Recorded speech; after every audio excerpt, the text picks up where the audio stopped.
నమస్కారం 9 TV news కి స్వాగతం. హెడ్లైన్స్ చూద్దాం.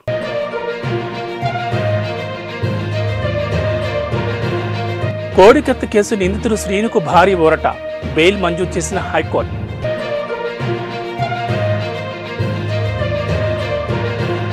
హైదరాబాద్లో అప్పుడే మండిపోతున్న ఎండలు, 40 డిగ్రీలకు చేరువలో ఉష్ణోగ్రతలు.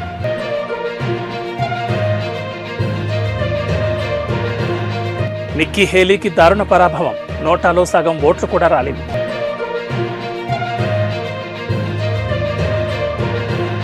నిరుపేదల ఆకలి తీర్చడానికి అన్నా క్యాంటీన్ పునఃప్రారంభించినట్లు తెలుగుదేశం పార్టీ జిల్లా కార్యదర్శి సామకోటి ఆదినారాయణ పేర్కొన్నారు. శ్రీ సత్యసాయి జిల్లా పుట్టపర్తిపట్నంలోని హనుమాన్ కూడల్లో పేదలకు భోజనం అందించేందుకు అన్నా క్యాంటీన్ను టీడీపీ జనసేన నాయకులతో కలిసి ప్రారంభించారు. ఈ సందర్భంగా ఆది మాట్లాడుతూ, పేదల ఆకలి తీర్చడానికి గతంలో చంద్రబాబు క్యాంటీన్లు ఏర్పాటు చేస్తే వైకాపా ప్రభుత్వం అధికారంలోకి వచ్చాక పేదవాడు కడుపు కొట్టి మూత వేయించారని మండిపడ్డారు. కేవలం 5 రూపాయలకే నాణ్యమైన భోజనం అందించాలన్న ఆశయంతో కార్యక్రమాన్ని చేపట్టినట్లు వివరించారు. ఈ కార్యక్రమంలో టీడీపీ జనసేన నాయకులు కోట్ల వెంకటేష్, తిరుపతేంద్ర, బేకర్ నాయుడు, జయప్రకాష్, బొగ్గపల్లి కృష్ణమూర్తి, నాగరాజు, చెన్నప్ప తదితరులు పాల్గొన్నారు. అన్నా క్యాంటీన్ అనేది పెట్టిండే ఇప్పుడు వైసీపీ గవర్నమెంట్ వస్తాయంటే ఈ అన్నా క్యాంటీన్ ఎత్తేసి మొత్తం పేదలంతా పాపం భోజనం చేసేవాళ్ళు. ఈ భోజనానికి వైఎస్ఆర్ వచ్చి గవర్నమెంట్ ఎత్తేసినారు. అది ఆ సామకోట ఆధీనంలో చంద్రబాబు ఆధీనంతో అన్న సొంత నిధులతో ఖర్చు పెట్టుకుంటా పేదలకు భోజనశాల పెడుతున్నాడు. టీడీపీలో అన్న గుర్తింపు కావాలని టీడీపీ అధినేత చంద్రబాబు రాష్ట్రానికి ముఖ్యమంత్రి అవ్వాలని, పుట్టపర్తి నియోజకవర్గానికి పల్లె రఘునాథరెడ్డి ఎమ్మెల్యే కావాలంటూ టీడీపీ నాయకులు పుట్టపర్తి పట్టణంలోని సత్యం ఆలయంలో ప్రత్యేక పూజలు నిర్వహించి 116 టెంకాయలు కొట్టారు. ఈ సందర్భంగా సైకో పోవాలి, సైకిల్ రావాలి, బాబు సీఎం కావాలి, పల్లె పుట్టపర్తి ఎమ్మెల్యే అవ్వాలంటూ నినాదాలు చేశారు. ఈ సందర్భంగా నాయకులు మాట్లాడుతూ, ఆంధ్రప్రదేశ్ రాష్ట్రం అభివృద్ధి చెందాలంటే రాబోయే 2024 ఎన్నికల్లో సీఎంగా చంద్రబాబును, పుట్టపర్తి అభివృద్ధి కావాలంటే ఎమ్మెల్యేగా పల్లె రఘునాథరెడ్డిని గెలిపించడానికి ప్రతి ఒక్కరూ కృషి చేయాలని పిలుపునిచ్చారు. ఈ కార్యక్రమంలో పట్టణ కన్వీనర్ రామాంజనేయులు, నాయకులు సామకోటి ఆది, గూడూరు ఓబులేసు, అంబులెన్స్ రమేష్, కోనంకి గంగాధర్, దయ్యాల ఉమాపతి, సుబ్రహ్మణ్యం, షామీర్, మనోహర్, శ్రీరాములు తదితరులు పాల్గొన్నారు. ఆంధ్రప్రదేశ్లో జరుగుతున్నటువంటి పరిణామాల గురించి, అదేవిధంగా పుట్టపర్తి నియోజకవర్గంలో జరుగుతున్నటువంటి పరిణామాల గురించి ఈరోజు సత్యమ్మ దేవాలయం దగ్గర మన పుట్టపర్తి అభివృద్ధిని, సుపరిపాలనను సత్యసాయి బాబు ద్వారా కాంక్షించి ఈరోజు అమ్మవారి దేవాలయం నందు పూజలు చేయడం జరిగింది. ఈరోజు ముఖ్య ఉద్దేశం ఏమంటే, ఆంధ్రప్రదేశ్ ప్రజలందరూ సుఖ సంతోషాలతో ఉండాలా. ఆంధ్రప్రదేశ్లో ఈ దుష్ట పరిపాలన పోయి, ఈ సైకో పరిపాలన పోయి మంచి పరిపాలన రావాలంటే తెలుగుదేశం పార్టీ జాతీయ అధ్యక్షులు గౌరవనీయులు నారా చంద్రబాబు నాయుడు గారు ఆంధ్రప్రదేశ్కు ముఖ్యమంత్రి కావాలా. అదేవిధంగా పుట్టపర్తి అభివృద్ధి చెందాలా. పుట్టపర్తిలో కూడా సుపరిపాలన, అభివృద్ధి జరిగే అన్ని రంగాల వారు అభివృద్ధి చెంది సుఖ సంతోషాలతో ఉండాలంటే ఇక్కడ ఖచ్చితంగా పల్లె రఘునాథరెడ్డి గారి నాయకత్వమే అవసరం. ఎందుకంటే గత 15 సంవత్సరాల నుండి ప్రతి ఒక్క ఇంటికి వెళ్ళి ప్రతి ఒక్కరిని పలకరించి వాళ్ళ సాధక బాధకాల్లో భాగస్వామ్యం కలిగినటువంటి వ్యక్తి ఎవరంటే పల్లె రఘునాథరెడ్డి గారు. కాబట్టి ఈసారి ఖచ్చితంగా పల్లె రఘునాథరెడ్డి గారికి పుట్టపర్తి టికెట్ కేటాయించిన తర్వాత ఖచ్చితంగా మంచి మెజార్టీతో గెలిచి పుట్టపర్తిని మంచి పరిపాలన అందిస్తారు. అదేవిధంగా మన నారా చంద్రబాబు నాయుడు గారు ముఖ్యమంత్రి అయ్యి మన ఆంధ్రప్రదేశ్ను కూడా సుఖ సంతోషాలతో ప్రజారంజకంగా పరిపాలిస్తారని ఈ మీడియా ద్వారా ఒక్కసారి ఆంధ్రప్రదేశ్ ప్రజలను, పుట్టపర్తి ప్రజలకు ఒకటే అప్పీల్ చేస్తున్నాం. మంచి వారికి, మంచి పరిపాలన అందించే వారికి ఇక్కడ పుట్టపర్తి నియోజకవర్గంలో కానీ ఆంధ్రప్రదేశ్లో కానీ ఓటేసి ఆశీర్వదిస్తారని మీ అందరికీ మరొకసారి ప్రార్థిస్తూ తెలియజేస్తున్నాం. ఈరోజు రాష్ట్రంలో జరుగుతున్నటువంటి ఈ రావణ కాష్ట కానీ ఈ సైకో ప్రభుత్వం పోవాలంటే ఖచ్చితంగా 2024లో చంద్రబాబు నాయుడు గారి నాయకత్వంలో తెలుగుదేశం పార్టీ ఆధ్వర్యంలో చంద్రబాబు నాయుడు గారు ముఖ్యమంత్రి కావాలి. అలాగే పుట్టపర్తి నియోజకవర్గంలో పల్లె రఘునాథరెడ్డి గారి ఎమ్మెల్యే కావాలి. ఆ తర్వాత ఇక్కడున్న ప్రజలకి కానీ రాష్ట్రంలో ప్రజలకు కానీ సుభిక్షంగా అన్ని పథకాలు అందాలని కాంక్షిస్తున్నాం. 4.5 సంవత్సరాలుగా ఈ సైకో ప్రభుత్వాన్ని మనము చూసి విసిగిపోయాము. ప్రతి ఒక్కరు, ప్రతి బడుగు బలహీన వర్గాలకి మంచి జరగాలంటే, ఎందుకంటే చంద్రబాబు గారు గతంలో చేసినటువంటి అభివృద్ధి కానీ బడుగు బలహీన వర్గాలకు చెందినటువంటి వ్యక్తులకు ప్రతి ఒక్కరికి మంచి చేసిన వ్యక్తిగా చంద్రబాబు గారు గుండెల్లో నిలిచిపోతారు. అలాగే పుట్టపర్తిలో కూడా పల్లె సార్ మాత్రమే ఉంటే చాలా అభివృద్ధి చెందుతుంది. ఎందుకంటే రోడ్లు కానివ్వండి, ఇసుక కానివ్వండి, ప్రతి ఒక్కటి బడుగు బలహీన వర్గాలకు మాత్రమే మంచి జరిగిందన్నది నా విశ్వాసం. ఎందుకంటే రైతులకు కానీ, ఇల్లు కాలిపోయిన వ్యక్తులకు కానీ, వరద బాధితులకు కానీ ప్రతి ఒక్కరికి మంచి జరిగింది అంటే ఒక పల్లెసార్ మాత్రమే చేయగలిగాడు. ఆ పల్లెసార్ తప్ప వేరే వాళ్ళు చేయలేకపోయారు. దయచేసి ప్రతి ఒక్కరూ తెలుగుదేశం పార్టీ గెలుపు కోసం కృషి చేయాలని నేను ఆశిస్తున్నాను. జనసేన తెలుగుదేశం పార్టీ కూడా మరొకసారి ఘన విజయం సాధించాలని కాంక్షిస్తూ, అదేవిధంగా పుట్టపర్తిలో పల్లె రఘునాథరెడ్డి విజయాన్ని కాంక్షిస్తూ ఈరోజు సత్యమ్మ దేవాలయం దగ్గర పూజలు చేయడం జరిగింది. తిరస్కరించబడబోతున్నటువంటి జగన్మోహన్ రెడ్డి ఇంకా చాలా రోజులు ఏం లేదు, ఒక 60 రోజుల లోపల ఇతను ఇంటిపోతున్నాడు. కాబట్టి మరొకసారి మళ్ళీ చంద్రబాబు నాయుడు గారి నాయకత్వము తెలుగుదేశం పార్టీ జనసేన నాయకత్వం ఈ రాష్ట్రానికి, ఈ రాష్ట్ర ప్రజలకు చాలా అవసరం ఉంది. అదేవిధంగా పుట్టపర్తి కూడా పల్లె రఘునాథరెడ్డి సార్ కూడా చాలా అవసరం ఉంది. ఎందుకంటే ప్రతిసారి ఏదో ఒక డెవలప్మెంట్ చేసుకుంటూ వెళ్తున్నారు కాబట్టి మరిన్ని డెవలప్మెంట్ చేయడానికి మరొకసారి ఆయన్ని గెలిపిస్తారని ఆశిస్తూ ఈరోజు సత్యం దేవాలయం దగ్గర పూజలు చేయడం జరిగింది. ఆంధ్రప్రదేశ్ ముఖ్యమంత్రిగా చంద్రబాబు నాయుడు గారు ఎంత అవసరమో పుట్టపర్తి నియోజకవర్గానికి పల్లె రఘునాథరెడ్డి గారు కూడా అంతే ముఖ్యము. అభివృద్ధి కోరుకునే వ్యక్తిగా ఇక్కడ మనకు కూడా అంతే అవసరము. శ్రీకాకుళం జిల్లా పెద్దపాడు గ్రామానికి చెందిన ప్రముఖ రంగస్థలం కళాకారులు వెండికొండ కర్ర సన్మాన గ్రహీత కలియుగ హరిశ్చంద్ర బిరుదాంకితులు ఉమ్మడి ఆంధ్ర రాష్ట్రంలో హరిశ్చంద్ర పాత్రలో తనకంటూ ఒక ప్రత్యేకతను ఏర్పరచుకున్న రంగస్థల కళామతల్లి ముద్దుబిడ్డ కీర్తిశేషులు కలగా లక్ష్మయ్య గారి పెద్ద కుమారుడు హరిశ్చంద్ర నాటకంలో వీరబా పాత్రలో తనకు తానే సాటి అని నిరూపించుకున్న ఉమ్మడి ఆంధ్రప్రదేశ్ రాష్ట్రంలో ఎన్నో సన్మానాలు సత్కారాలు పొందిన కీర్తిశేషులు కలగా లక్ష్మీనారాయణ గారి అకాల మరణం ఉమ్మడి ఆంధ్రప్రదేశ్కు దుఃఖసాగరంలో ముంచేసింది. వారి పవిత్ర ఆత్మకు శాంతి చేకూరాలని కుటుంబ సభ్యులతో పాటు ఉమ్మడి ఆంధ్రప్రదేశ్ మరియు శ్రీకాకుళం జిల్లా పెద్దపాడు ప్రజలు భగవంతుని ప్రార్థించారు. లక్ష్మీనారాయణ ఆత్మశాంతి కలగాలని శ్రీ వేణుగోపాల భక్తిస్వరాంజలి గ్రూప్ వారు ఆలాపన గానం చేకూర్చారు. ఈ కార్యక్రమంలో శ్రీ వేణుగోపాల భక్తిస్వరాంజలి గ్రూప్ అడ్మిన్ అల్లుకేశ్వర మాట్లాడుతూ కళారంగంలోని ప్రత్యేక పేరుగాంచిన కలగా లక్ష్మీనారాయణ గారు లేకపోవడం తీరని లోటన్నారు. ఈ సంతాప సభ కార్యక్రమంలో తెలుగుదేశం పార్టీ మాజీ మంత్రి తదితరులు పాల్గొన్నారు. ఈ కార్యక్రమంలో అన్నదాన కార్యక్రమం భారీ ఎత్తున ఏర్పాటు చేశారు. మన ఆంధ్రే కాదు, యావత్ ఆంధ్రప్రదేశ్లోనే ఎక్కడ ఏ యొక్క కార్యక్రమాలైనా ఆయన పాల్గొనేవాళ్ళు. And at the same time అదే ఆయన మాకు ఎలా రెస్పెక్ట్ ఇచ్చేవాళ్ళంటే మా ఎమ్మెల్యే గారు అని చెప్పి ఆవిడ మాకు గౌరవించేవాళ్ళు. అటువంటి గౌరవప్రదమైనటువంటి కుటుంబాల్లో వీళ్ళంతా ఉండడం మాకు చాలా సంతోషంగా ఉంది. ఇదే కళని ఇంకా 10 మందికి అందించి ఆనందాన్ని కలిగించండి అనేదే నా తాలూకా ఆలోచన అని చెప్పి నేను సందర్భంగా మనవి చేసుకున్నాను. ఒకటే కళ అనేది ఎప్పుడు ఒక ఆర్తిని కలిగిస్తుంది, ఒక ఆప్యాయతని కలిగిస్తుంది, ఒక ప్రేమని కలిగిస్తుంది, ఒక మంచి హృదయాన్ని కలిగిస్తుంది. ప్రధానమంత్రి విశ్వకర్మ యోజన పథకం అమలు చేయడంలో ఖమ్మం జిల్లా మరీ వెనుకబడిందని ఓబీసీ మోర్చా రాష్ట్ర కార్యదర్శి సంజయ్ గణేటి అన్నారు. బీజేపీ పార్టీ జిల్లా కార్యాలయంలో మీడియా సమావేశం నిర్వహించిన ఆయన ప్రధానమంత్రి విశ్వకర్మ యోజన పథకం అమలుపై అసంతృప్తిని వ్యక్తం చేశారు. 7 శాఖల అధికారులతో అవగాహన సమావేశం ఏర్పాటు చేశామని, అన్ని రాష్ట్రాల్లో ఈ పథకం శరవేగంగా నడుస్తుండగా తెలంగాణలో మాత్రం ఆ స్థాయిలో అమలు లేదని అన్నారు. 18 రకాల వృత్తిదారులను బలోపేతం చేయడానికి ప్రధానమంత్రి ఈ పథకం తీసుకొచ్చారని చెప్పారు. ఎక్కడా అవినీతికి పైరవీలకు ఆస్కారం లేకుండా ఆన్లైన్ ద్వారా అప్లై చేసుకునే అవకాశం కల్పించారన్నారు. ఈ పథకం అమలు చేయడంలో 7 శాఖల మధ్య గందరగోళం నెలకొందని, ఈ రోజు నిర్వహించిన సమావేశానికి చాలా మంది వచ్చారని, అప్లై చేసిన వాళ్లకు 7 రోజులు ట్రైనింగ్ ఇవ్వడం జరుగుతుందని, ఆర్థికంగా వెనుకబడిన వారిని అభివృద్ధిలోకి తీసుకురావడానికి మోడీ ఈ పథకానికి శ్రీకారం చుట్టారన్నారు. దేశంలో ప్రతి ఊర్లో కమ్మరి, కుమ్మరి, వడ్రంగి, చాకలి, నాయి, బోయి, మరి మేదర, పూలల్లే వాళ్ళు, బుట్టలు అల్లేవారు, మరి చెప్పులు కుట్టేవాళ్ళు, ఈ పని చేయని ఊర్లే ఉండవు. ఎందుకంటే ఒక 500 ఉన్న గ్రామం కూడా ఇటువంటి పనులు చేసే జనాలు ఉంటారు కనుక వాళ్ళను ఆర్థికంగా పైకి లేపాలి, ఆర్థికంగా బలపరచాలి, బలం చేయాలి, బలం చేకూర్చాలనే ఉద్దేశంతో నరేంద్ర మోదీ గారు ఈ స్కీమ్ తీసుకోవడం జరిగింది. మరి 13,000 కోట్లతోని ఈ స్కీమ్ తీసుకున్నప్పుడు మరి దీన్ని స్వరూపం ఏంటంటే ఏ ఒక్కరు కూడా చేతివాటం లేకుండా, ఏ ఒక్కరు ప్రయాణం లేకుండా, ఏ నాయకుడు నేను ఇప్పిస్తా అనే మాట లేకుండా మీరు సిఎస్సి సెంటర్ ద్వారా ముందు సిఎస్సి సెంటర్ ద్వారా దాన్ని అప్లై చేయడం జరుగుతుంది, దాన్ని డౌన్లోడ్ చేయడం జరుగుతుంది.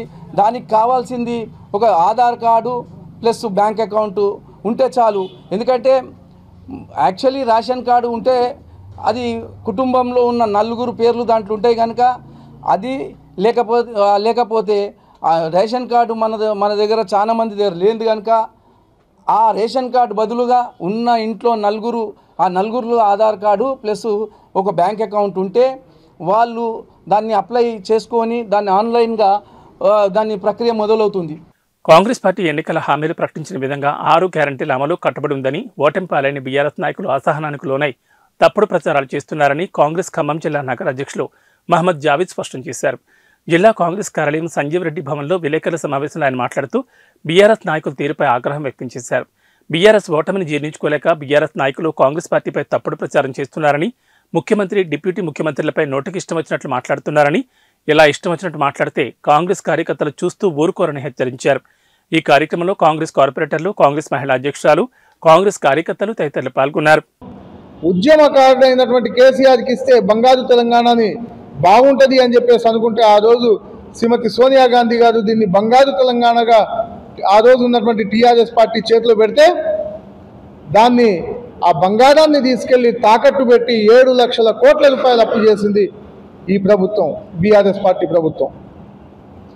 దాంట్లోంచి బయటపడటానికి కాంగ్రెస్ పార్టీ ప్రభుత్వంలో రాగానే అనేక సంస్కరణలు చేస్తూ ఏ రకమైనటువంటి ఆదాయంతో పేద ప్రజలకు, పేద వర్గాలకు నష్టం జరగకుండా ఏ రకమైనటువంటి ఆదాయంతో ఈ అప్పులు తీర్చాలి, ఏ రకంగా ఈ తెలంగాణ రాష్ట్రాన్ని ముందుకు తీసుకెళ్ళాలి, 6 గ్యారంటీలని ఏ రకంగా అమలు చేయాలని చెప్పేసి ఆలోచన చేస్తూ పోతున్నటువంటి కాంగ్రెస్ పార్టీ నాయకుల మీద చెప్పులు చూపించడం అనేది అదే ఏదో సింహాసనం కుక్క కూర్చోబెట్టినట్టు అన్నట్టుగా ఏదో మాటలు మాట్లాడటము, ఇలాంటి మొత్తం వాళ్లకు ఫ్రస్ట్రేషన్కి గురై మాట్లాడుతున్నటువంటి మాటలు ఇవి. సంస్థాగతంగా పార్టీ బలహీనపడ్డందుకు కారణం ఏంటో కనుక్కోవాల్సింది పోయి ఓడిపోయినటువంటి ఎమ్మెల్యేలు ఎందుకు ఓడిపోయారు అనేటటువంటి రివ్యూ ప్రొద్దుటూరు ఎమ్మెల్యే రాచమల్లి శివప్రసాద్ రెడ్డి ధోరణి సరిగ్గా లేదని కడప జిల్లా సర్పంచుల సంఘం అధ్యక్షుడు కొలిరెడ్డి శివచంద్రారెడ్డి తెలిపారు. గురువారం స్థానిక కొర్రపాటు రోడ్లో ఉన్న కొండ్రెడ్డి ఆయిల్ మిల్లు ఏర్పాటు చేసిన విలేకరుల సమావేశంలో ఆయన మాట్లాడుతూ తెలుగుదేశం పార్టీ వారు వైఎస్ఆర్ కాంగ్రెస్ పార్టీకి చెందిన కౌన్సిలర్లను ప్రలోభాలు పెట్టి పార్టీ ఫిరాయింపుకు పాల్పడుతున్నారని ఎమ్మెల్యే రాచమల్లి శివప్రసాద్ రెడ్డి చెప్పడం హాస్యాస్పదంగా ఉందన్నారు. గతంలో కొత్తపల్లి పంచాయతీలోని పలువురు వార్డు సభ్యులను ఎమ్మెల్యే హోదాలో కొనుగోలు చేయలేదా అని ప్రశ్నించారు. మీరు చేస్తే సంసారం, ఇతరులు చేస్తే వ్యభిచారమా అని తెలిపారు. ప్రొద్దుటూరు వైసీపీ టికెట్ ఎవరికి కేటాయించలేదని, ఒకవేళ రాచమల్లు కేటాయిస్తే ఓటమి తప్పదన్నారు.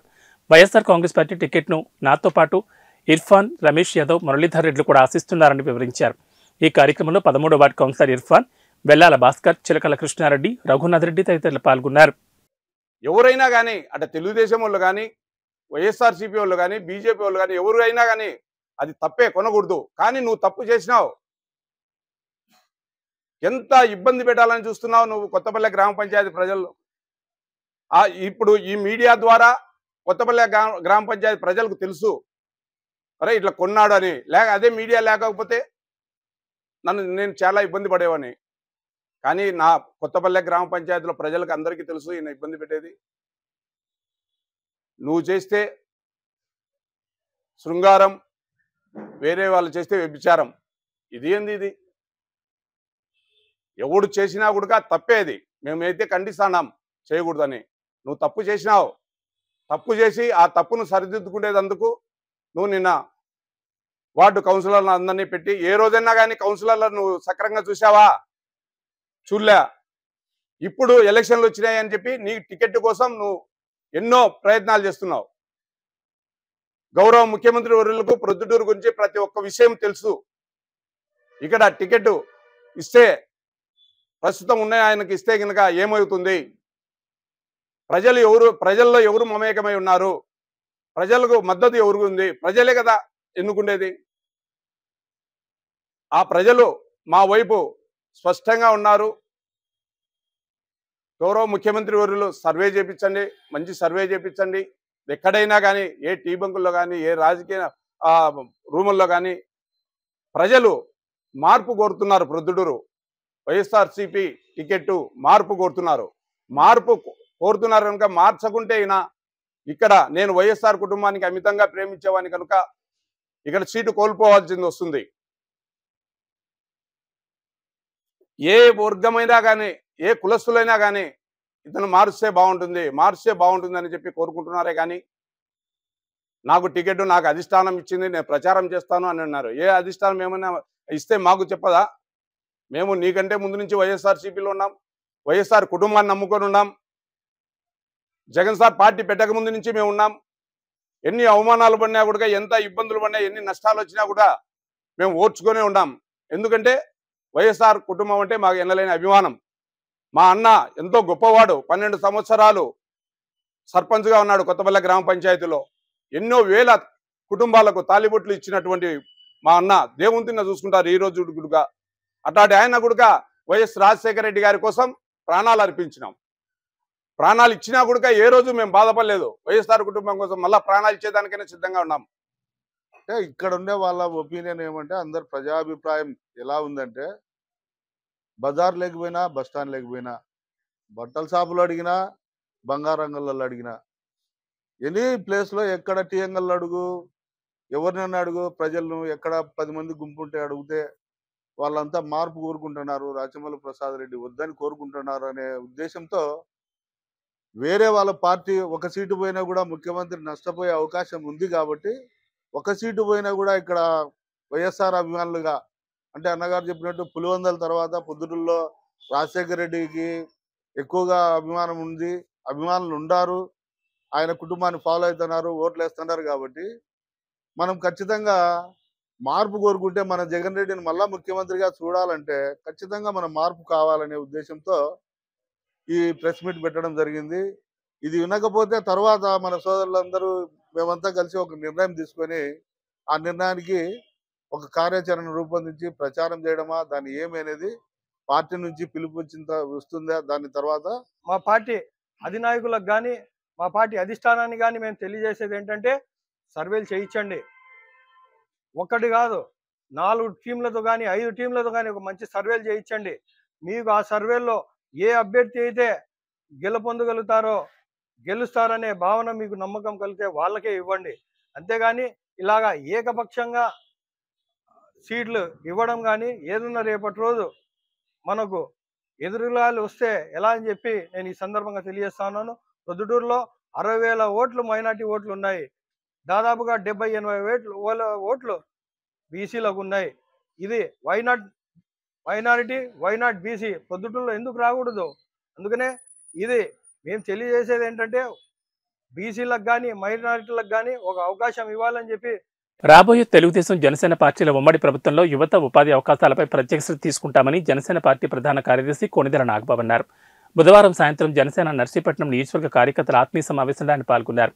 ఈ సందర్భంగా విలేకరులతో ఆయన మాట్లాడుతూ జనసేన పార్టీని నియోజకవర్గంలో ఎలా ముందుకు తీసుకెళ్లాలి, ఉత్తరాంధ్ర జిల్లాల్లో పార్టీని బలోపేతం దిశగా తీసుకువెళ్లడానికి ఏ విధమైన చర్యలు తీసుకోవాలి అనే విషయాలు జన సైనికులతోనూ వీర మహిళలతోనూ సమీక్షించడానికి ఈ ఆత్మీయ సమావేశం ఏర్పాటు చేశామన్నారు.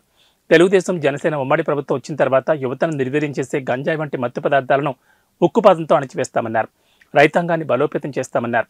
ఇప్పటి వరకు వైఎస్ఆర్సీపీ ప్రభుత్వ వైఫల్యాలు చూశారని, రాబోయే మా ఉమ్మడి ప్రభుత్వంలో అన్ని సమస్యలు పరిష్కరిస్తామన్నారు. వచ్చే ఎన్నికల్లో ఎక్కడి నుంచి పోటీ చేస్తారని ఒక విలేకరు అడిగిన ప్రశ్నకు ఆయన సమాధానమిస్తూ ఈ విషయాన్ని ఇంకా నిర్ధారించలేదని, పార్టీ అధ్యక్షుడు నిర్ణయిస్తారని ఆయన తెలిపారు. ఈ సందర్భంగా నర్సీపట్నం తెలుగుదేశం నాయకులు ఆయనను మర్యాదపూర్వకంగా కలిశారు. ఈ కార్యక్రమంలో పార్టీ జిల్లా అధ్యక్షుడు పంచకర్ల రమేష్ బాబు, యలమంచిలి ఇన్ఛార్జ్ సుందరపు విజయ్ కుమార్, జిల్లా నాయకులు సుందరపు సతీష్ కుమార్, నర్సీపట్నం నియోజకవర్గ ఇన్ఛార్జ్ రాజధాని వీరసూరిచంద్ర, పట్టణ అధ్యక్షుడు అద్దెపల్లి గణేష్, 4 మండలాల జనసేన పార్టీ అధ్యక్షులు తదితరులు పాల్గొన్నారు. మా జనసేన జన సైనికులతో వీర మహిళలతో ఒక రివ్యూగా ఎలా మనం ముందుకెళ్ళాలి, ఉత్తరాంధ్ర జిల్లాల్లో ఎలా ఇంకా మనం బలోపేతం అవ్వాలి, ఇలాంటి విషయాలు కూడా ఒక ఇంటర్నల్ మీటింగ్ లాగా మేము పెట్టుకున్నాం.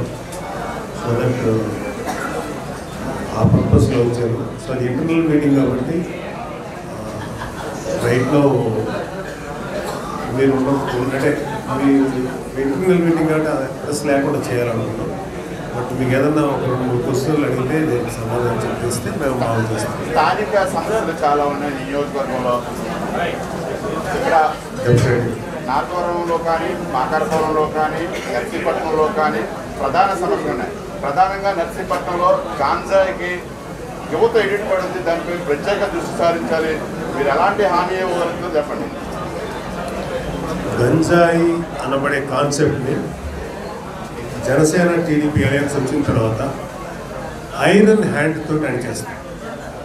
దీంట్లో ఎటువంటి సందేహం లేదు. గంజాయి మీద ఒక ప్రభుత్వం బతకాల్సిన అవసరం లేదు. మన యువతని చెడగొట్టాల్సిన అవసరం లేదు.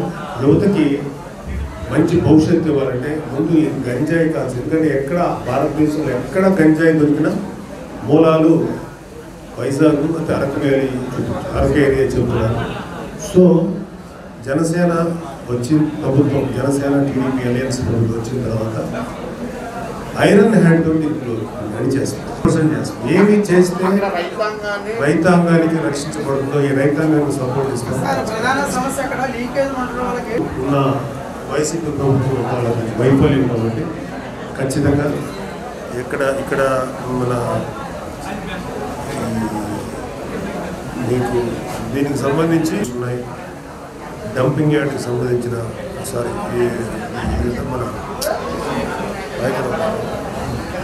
ఇలాగా ఇది ఈ ఇష్యూస్ మీద మాత్రం రైతాంగానికి, ఎందుకంటే పవన్ కళ్యాణ్ గారు రైతాంగం మీద ప్రత్యేకమైన శ్రద్ధ పెడతారు.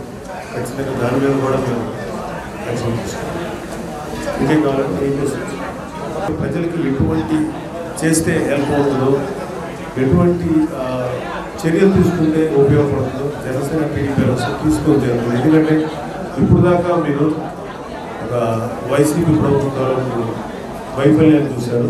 ఇప్పుడు జనసేన ఎలా ప్రజల్లోకి, జనసేన టీడీపీ అలయన్స్ ప్రభుత్వం ఎలా ప్రజల్లోకి వెళ్ళి ప్రజలకు సంబంధించిన సమస్యల్ని, ఇష్యూస్ని ఎంత గొప్పగా పరిష్కరిస్తుందో, నేను ప్రజలకు సంబంధించిన ఏ సమస్యనైనా మా జనసేన టీడీపీ అలయన్స్ ప్రభుత్వం పరిష్కరిస్తుంది. ఈ విషయంలో ఎటువంటి సందేహం లేదు. Thank you very much.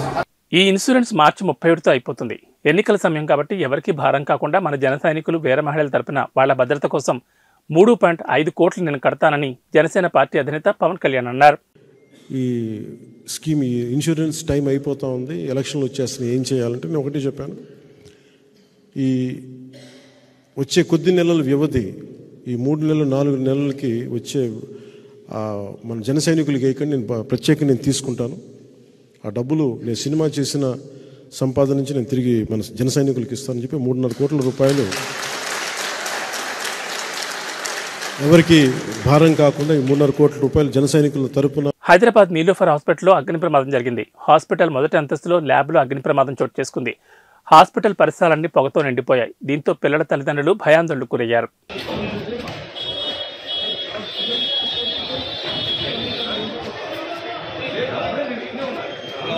Siddipet జిల్లా గజ్వేల్ మండలం గజ్వేల్లో బుధవారం టీవై రాజు ఫౌండేషన్ ఆధ్వర్యంలో 4 ప్రభుత్వ పాఠశాలలు, లైబ్రరీల స్థాపన కోసం దానికి సంబంధించిన పుస్తకాలు మరియు అల్మారాలు పంపిణీ జరిగింది.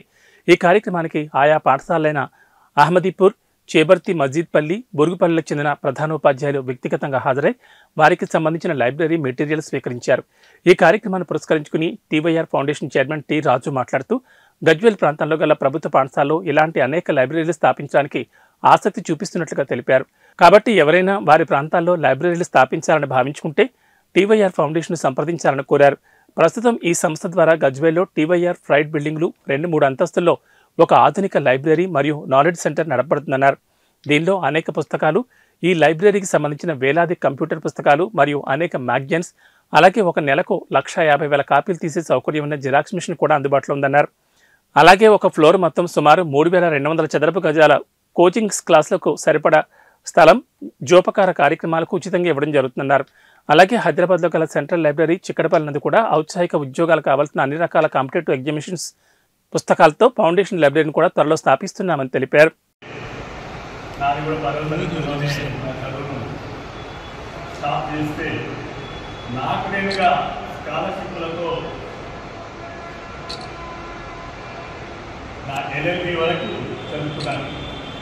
నాకు 8 స్కాలర్షిప్లు వచ్చి ఆ కాలం నేను చదివింది కూడా ఆ కాలంలో, మరి ఈ కాలంలో కూడా ప్రసిద్ధి చెందినటువంటి కళాశాలలు, నిజాం కాలేజ్ ఏంటిది, లేకపోతే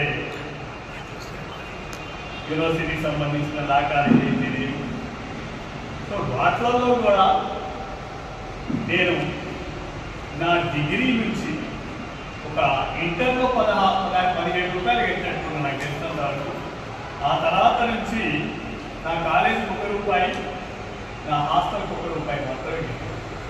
కారణం ఏంటంటే అప్పటికి మాకు కాలంలో ఉన్నత దశలో ఉన్నటువంటి మా ఆర్థిక వ్యవస్థ మా నాన్నగారు చనిపోవడం వల్ల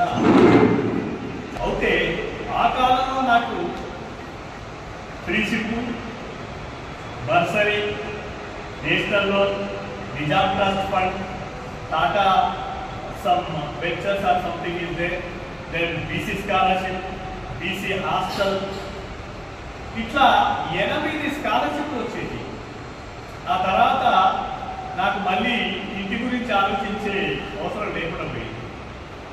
ముఖ్యంగా ఈ లైబ్రరీలు ఇప్పుడు చేస్తున్న ఈ కార్యక్రమాలు ఎందుకోసం అంటే నేను చిన్నప్పటి నుంచి కూడా లైబ్రరీకి, సో ఇక్కడే ఈనాడు మిత్రుడు ఉన్నారు, వాళ్ళ ఊరికి సంబంధించిన లక్ష్మయ్య గారు అక్కడ లైబ్రరీ ఉండే, ఇక్కడ సత్యయ్య అని ఒక ముతాజ్పల్లి అతను అటెండర్ ఉంది, నేను డాక్టర్ కృష్ణమూర్తి ఇప్పుడు.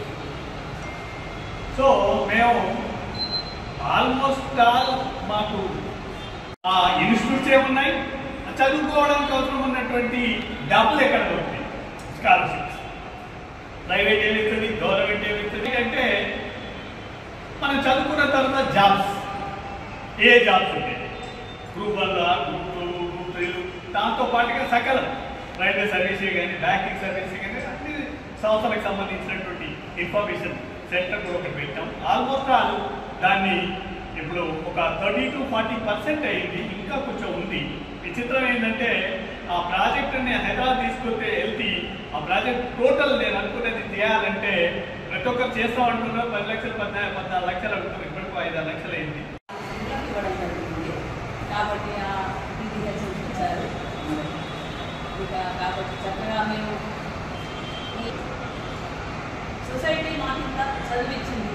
ఆ చదువును ఒక నలుగురు నేర్పిస్తే 100 మంది చదువుతున్నా అందులో నలుగురు మంచిగా చదువుతున్నారని పైకి వస్తారు. ఆ నలుగురు ఇంకొక 10 మందికి, ఒకరికొక 10 మందికి అయినా అనేది అట్లా చాలా మంది విద్యార్థులు అవుతారని ఉద్దేశంతో స్థాపించడం జరిగింది. జిల్లాలయానికి పుస్తకాల పంపిణీ కార్యక్రమానికి గజ్వేల్ పట్టణ ప్రముఖులు, ప్రముఖ న్యాయశాస్త్ర కోవిదులు Shri T Y Raju foundation chairman Shri Raju sir గారు మరియు retired Gajwel head master madam Vijayalakshmi madam గారు, వచ్చినటువంటి ఉపాధ్యాయులకు నమస్కారం.